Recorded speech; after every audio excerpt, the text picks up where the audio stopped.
le fameux, euh, le fameux Lankivi. Et il y a un an, dans la foulée des manifestations de M66, on a longuement parlé de Lankivi, cet individu sulfureux qui est apparu sur les écrans et qui a commencé par lancer des menaces, menacer les jeunes de son quartier, ceux qui participaient aux manifestations à Dakpam et tout ça. Et j'avais mis les projecteurs sur cet individu-là en disant que il est en train de jouer un peu au Django, mais il risque d'avoir des ennuis. Alors, Lankivi, c'est le chef du quartier de Adakpam et Kolas, je pense que c'est ça. Et les conditions même de sa nomination comme chef de quartier étaient controversées. C'est le maire Gomato qui un jour lui a remis un arrêté en catimini dans son bureau. C'était à la veille, je pense, des Evala. Et une fois installé dans ses attributs de chef de quartier, Lankivi, ou je ne sais pas comment vous l'appelez, a commencé par semer la zizanie dans toute la zone. Et c'est quelqu'un qui a créé des sociétés et il prend des marchés dans l'administration, il prend des marchés de BTP, tout ça, alors qu'il n'a aucune expertise en BTP. Et il a un peu d'argent et il use de la corruption.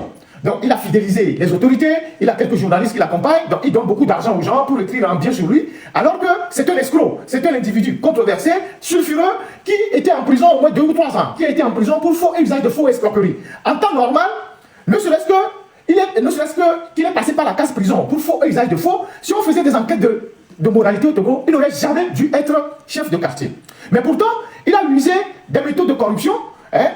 Au niveau du ministère de l'administration territoriale, il a aussi quelques barons qui l'ont appuyé pour pouvoir obtenir ce décret-là. Le ministère de l'administration territoriale aujourd'hui, c'est l'un des ministères les plus corrompus de la République. Les plus corrompus, en commençant par le ministre, son cabinet, jusqu'à la direction de la décentralisation, la direction des cultes. Il se fait que ce sont les mêmes individus qui sont là-bas. Et c'est des gens corrompus qui prennent de l'argent pour créer des problèmes dans les successions de chefferies dans les villages, dans les cantons, qui créent des problèmes au niveau du foncier, qui créent des problèmes au niveau même des cultes, des églises et tout ça. C'est des gens extrêmement corrompus. Même pour avoir des récépissés d'association, il y a des gens qui leur donnent de l'argent. C'est l'un des ministères les plus corrompus aujourd'hui et qui sème la zizanie sur l'ensemble du territoire à travers les problèmes de chefferie. Et donc, Lankivi a réussi, on ne sait pas quel moyen, et c'est clair que ce n'est pas la corruption, à se faire attribuer ce décret, cet arrêté de nomination. Et dès qu'il a été nommé, il a commencé par pousser des ailes. Il a commencé par pousser les ailes et il voyait plus loin.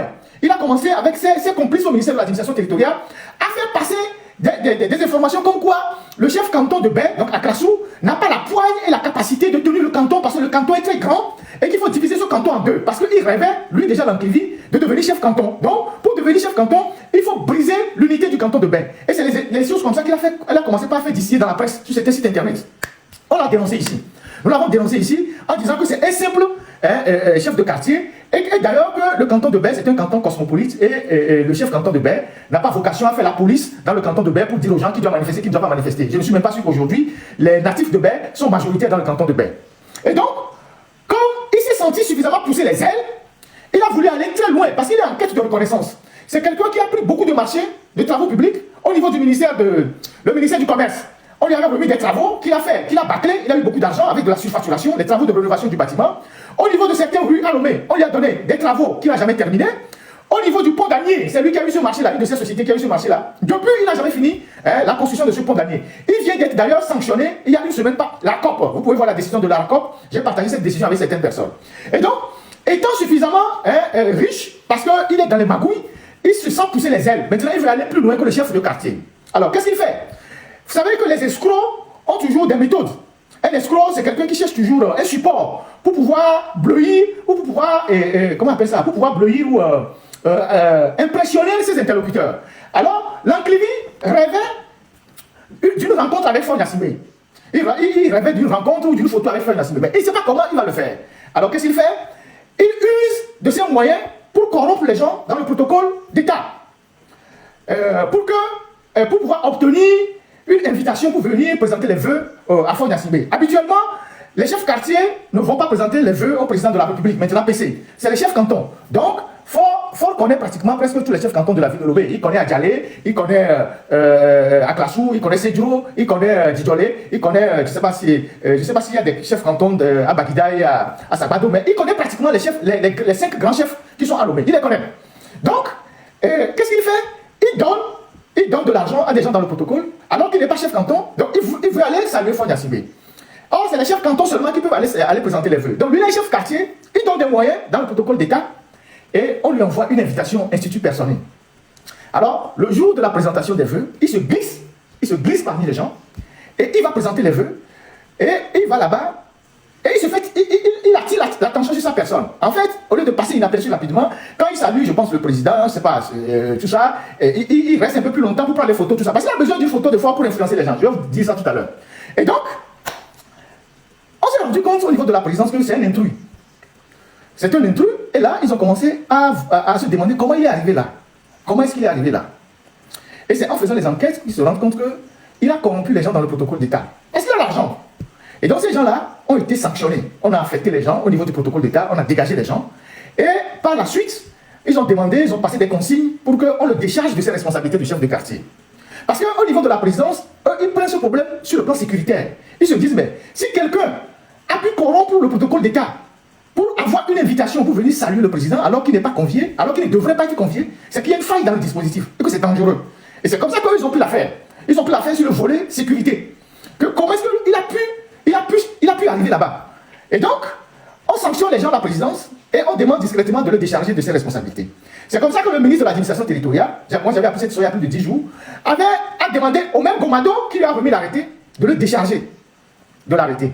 Donc Gomado prend un arrêté et annule le premier arrêté qui fait de Lanklivi le chef du quartier de Baie, Adakpame, Colas. Donc Lanklivi a été informé qu'il n'est plus chef de quartier, mais il y a un courrier qui a été adressé au chef de Baie, à tous les chefs, pour les informer que Lanklivi est déchargé de ses responsabilités. Je vais vous lire les documents. C'est intéressant que je parle de ce sujet, vous allez voir où est-ce qu'on va en arriver. Un instant, je cherche les courriers. Il ne se laisse pas faire. Et vous allez voir pourquoi il ne se laisse pas faire. Il a grandi. Vous savez, les escrocs ont toujours besoin d'avoir quelque chose pour justifier leur escroquerie. Tu vois, il est, pour vous faire rire un peu, vous voyez, c'est un chef, il a besoin d'une photo de Faure Gnassingbé dans son bureau ou quelque part pour influencer les gens. Donc il fallait qu'il voit Faure Gnassingbé du à la main et il met la photo de Faure. Vous voyez les gens qui, vous allez dans leur bureau là, et ils ont plus de photos de Faure Gnassingbé que de photos de leurs parents. Ils n'ont même pas de photos de leur papa ni de leur maman, mais ils ont les photos de Faure Gnassingbé partout dans leur bureau. Parfois c'est des escrocs qui font comme ça. Et le jour où il a un problème avec quelqu'un, il va le dire, il peut le dire, il va le menacer. Il va dire, moi bon là, il y a des gens qui ont les photos, il y a des photos, et il y a la pompe que moi et ma procureur nous en est. C'est comme ça il fonctionne, c'est la méthode des escrocs. C'est comme ça il fonctionne. Et il va lui dire, comme il n'a pas fait de très grandes études, il va parler vernaculaire, il va lui dire, les pauvres photos affirment, il y a quoi, mais quand il a commis autoroute de projet, il y a un peu de moins.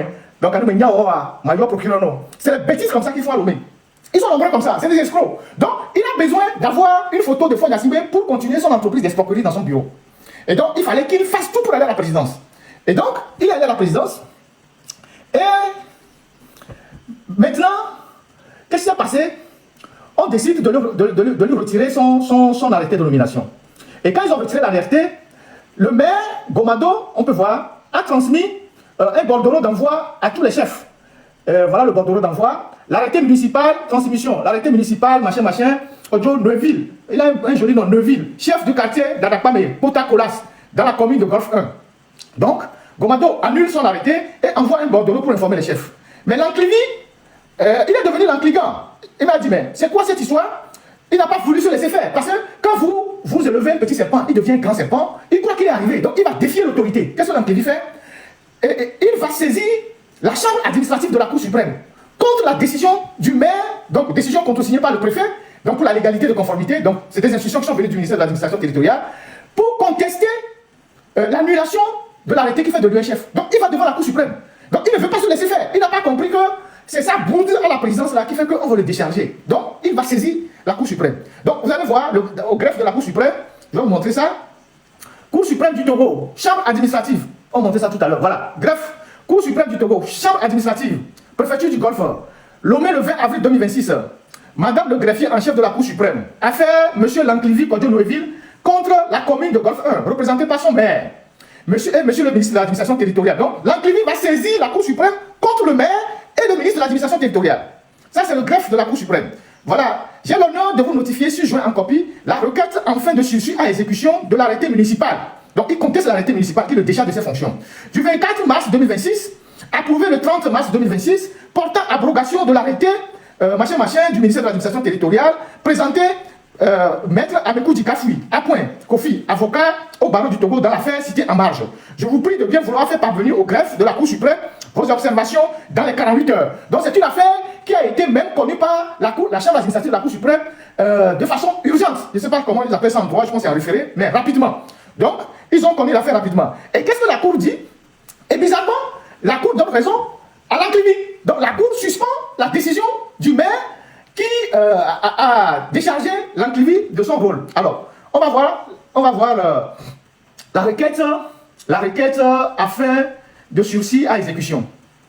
Donc, la requête, ça, c'est de son avocat. Donc, c'est la requête qu'on est en train de défiler là. Et puis, on va voir la décision de la Cour. On va voir la décision de la Cour.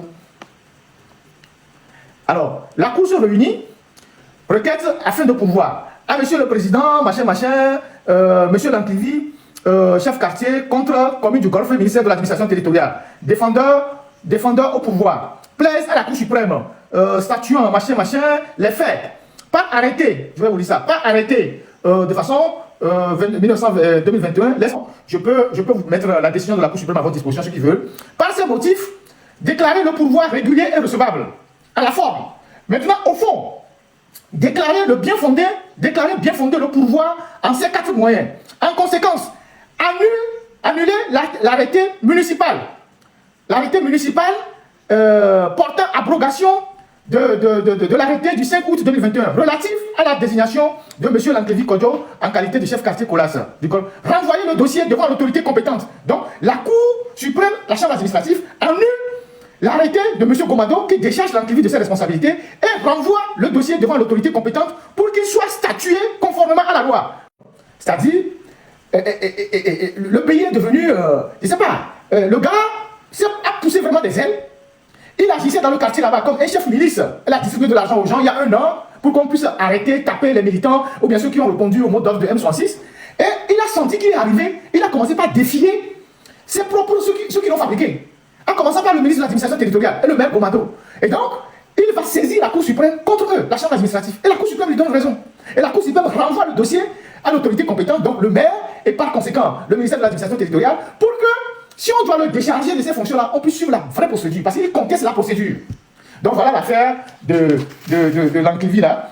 Donc c'est un individu sulfureux, un escroc, qu'on a pris pour chef alors qu'il n'avait pas les qualités. Normalement, on ne doit pas le prendre pour chef. Et comme il est devenu chef, il a besoin de se rapprocher de Fonia Simbe pour influencer et escroquer les gens comme c'est son travail. Et il a plein de chantiers qui sont à l'abandon. Un matin, ils vont le prendre. Il a un nouveau dossier qui est sorti par la COP. Un matin, ils vont le prendre. Comme on finit par prendre les gens, ouais, peut-être venir là. Un matin, ils vont le prendre. Parce que les dossiers pour l'arrêter, il y en a plein. Les magouilles qu'il fait là, pour l'arrêter, il y a plein de dossiers. Donc, un matin, comme ça, on va le convoquer devant le doyen des juges et puis on va le prendre. Il ne sait pas que l'ordre de le décharger de sa fonction vient de la présidence.